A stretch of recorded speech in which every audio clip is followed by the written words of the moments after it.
The fairy, named Tinkerbell, watched from the trees, perched on a tiny sapling branch that quivered underneath her slight frame. Above her head, the leaves were restless with all the unhappiness that had exploded in Neverland. Tink could taste their anger in the air, feel it in her bones. The plain girl from London was back. She'd been caught by her brother when Captain Hook pushed her off the plank of the sudden night.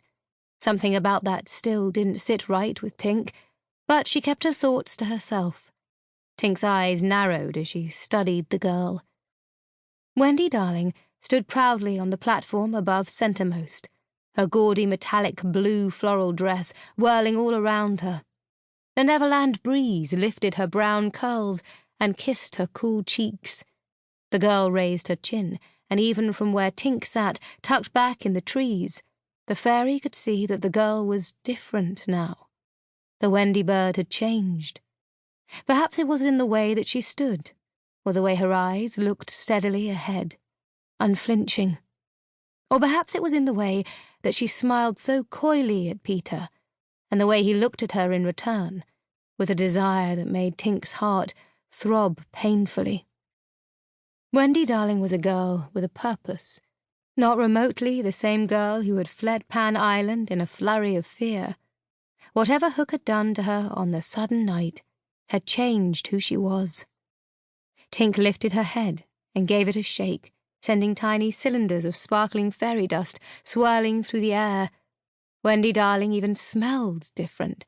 Before, she had carried a starchy chemical smell, mixed with faint chamomile and a sprinkle of lemon, but now she smelled like salt and the stale sweat of men.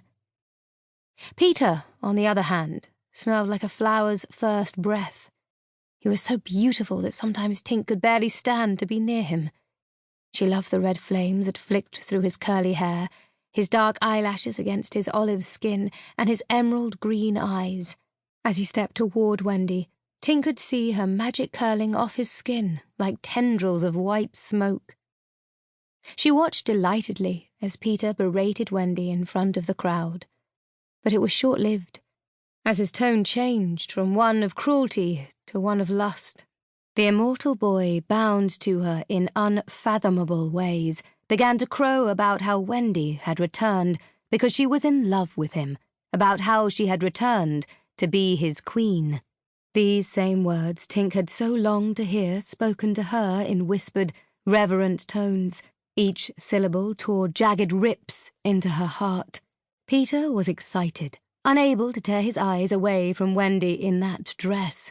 Tink could hear his heart hammering against the walls of his chest as loudly as she could hear every quiet whisper on Pan Island. Jealousy raced through the fairy, making her magic glow white-hot. She felt as though she were burning in a consuming, delicious fire. Under her skin, white tendrils of magic raced through her veins, lighting up the tips of her fingernails.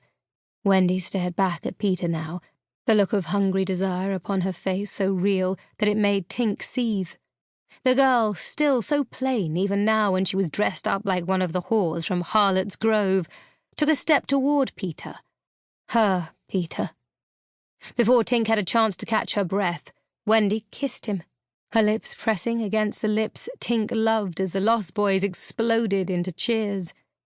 The tree underneath her feet gave a shake at her unhappiness, and Tink felt herself swirling down into that familiar darkness, the safe place, the place where Peter loved only her, the place where Peter didn't hurt her.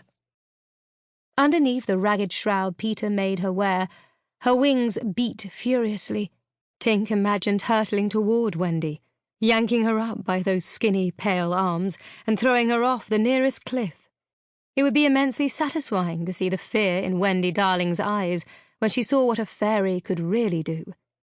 And yet, Tink remembered that day when Wendy had washed the wounds that Peter had given her.